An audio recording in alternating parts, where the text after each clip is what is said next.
Hi, my name's Phil. I like talking about politics, and in this video I'd like to discuss how a general election this year might just have gotten a little bit, if not a lot, closer. Certainly parts of the media are getting interested because Boris Johnson's election strategist is saying, we might have to do this. And this time it's not a threat from Boris Johnson to keep his rebels at bay. The Tories may actually need this election as soon as possible. But first, if you'd like to be notified of daily news and politics, please subscribe to the channel and click the bell notification icon. Also, there's a link in the description below, I hope, to Max Robespierre's channel where I'll be appearing in a live stream this Sunday. So, yeah, local election results are coming in. They're not all in yet. Not even half of them are in yet. In fact, the really tasty ones are going to be in Scotland, or in terms of my interest, they've not even started coming in at the point at which I'm recording it. But it does seem so far Labour are making very solid gains. The Lib Dems and Greens have done really well. But that's what I said earlier in the week. Despite the apparent panic in the right-wing press, this year was the chance for the Lib Dems, and next year is Labour's time. Remember, not all seats were being contested. But I'll be running through various analyses this weekend. If there are enough declared for the second video of the day, I'll be going over my thoughts then. Otherwise, it'll be tomorrow. For now, I want to talk about the much more solid prospects of a general election very soon. I talked recently about how Boris Johnson might threaten an election if it looked like Tory rebels might be about to replace him. And it wasn't hypothetical on my part. The Mail on Sunday recently published the threat. But last year I also talked about the prospect. Conservative Party HQ were busy with advanced planning for candidate selection last summer in case they were in a position to go for an early general election. There was even the possibility of trying to push for an election last year. But this year seemed to be their aim. The rationale for this is that thanks to Brexit and the general economic illiteracy of Johnson and his posse, the country's fortunes are going to sink lower and lower with each passing year. In addition, Labour may get their act together and present a stronger challenge. Basically, the Tories wanted to go to the polls before Brexit really started to bite. But they lost their vaccine boost in the polls, then the Owen Paterson scandal, then Partygate, then the cost of living took off, then the government did nothing to even pretend they were tackling it. So going for an election now would be madness. Unless, of course, you thought that it would only get harder the longer you wait. If you're looking ahead and thinking, as Linton Crosby is, who's the strategist who helped the Conservatives win in 2019, and you're looking ahead and you're thinking it's going to be even worse in 2023. It's going to be worse still in 2024. Don't even mention 2025. Then it could be the lesser of evils to go to the polls when you are unlikely to win, but you've got a better chance than in the future. Well, the news was announced yesterday that the Bank of England are forecasting inflation hitting 10% this year. Energy bills going up by another 40% on top of the already eye-watering rises so far. Unemployment to rise dramatically. Interest rates keep rising to try and cool the economy, so accommodation and car loans will suddenly become more expensive as well.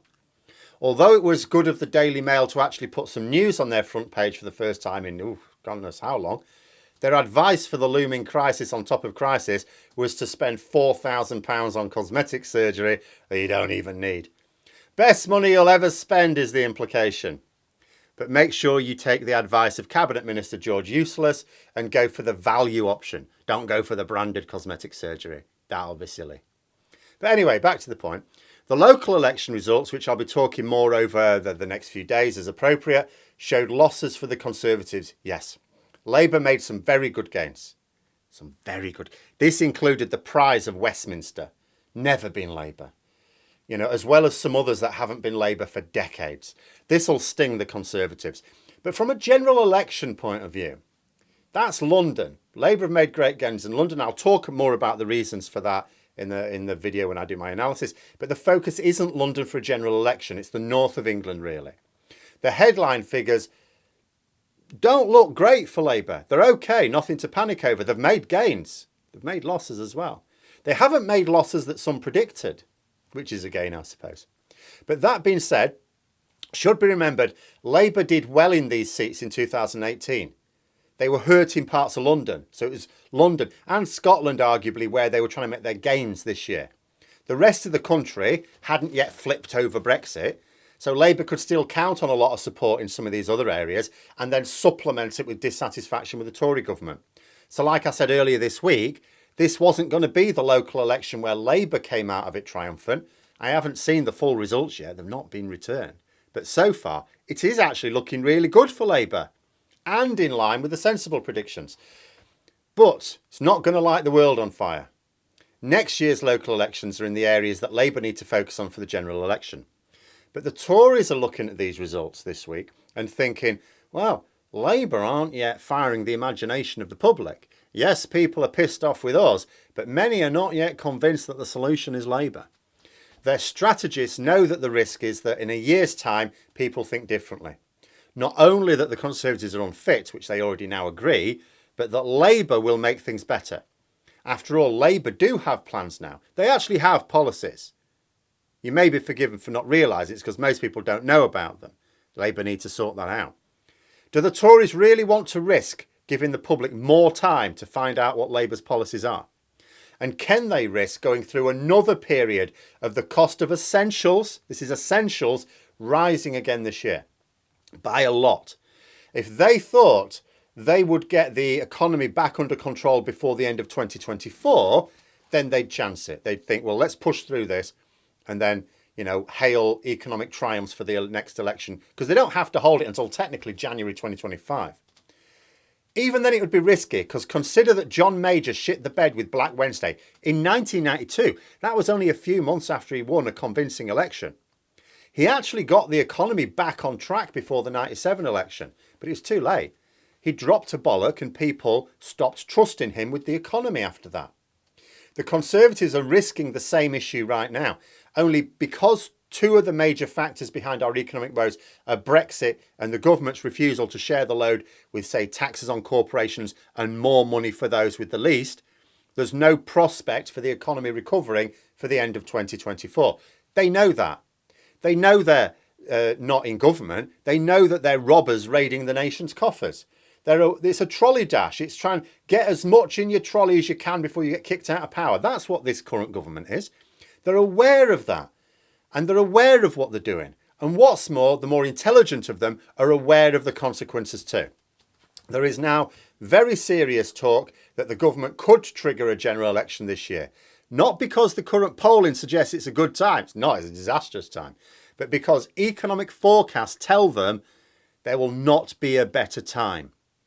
And let me tell you how desperate this situation is for them. Boundary changes are due to be implemented, I think it's next year, which will help the Conservatives with, they'll be able to win more seats with an even smaller minority of the votes. That they may even be seriously considering an election before that comes online means that they think the economic hit to the country will completely wipe out the advantage that they aim to gain from gerrymandering. Although they do have their elections bill through, so that'll mean anyone without photo ID from a very small list or those who forget to carry it with them won't be able to vote at a polling station. Though I have wondered in the past if this might not ironically hit their own voters more than Labour's. But given that the local election seats up for grabs didn't coincide very well with Labour's target seats for the general election, and so were of limited use in determining the political landscape, would the Tories really read into these results that now would be a good time for an election? Well, they might. Their co-chair, Oliver Dowden, said that the results were challenging for his party, but showed that Labour were not on the path to power. Now, of course, this is Tory spin. He also said what he'd expect, this is what he'd expect from mid-term. This is bollocks.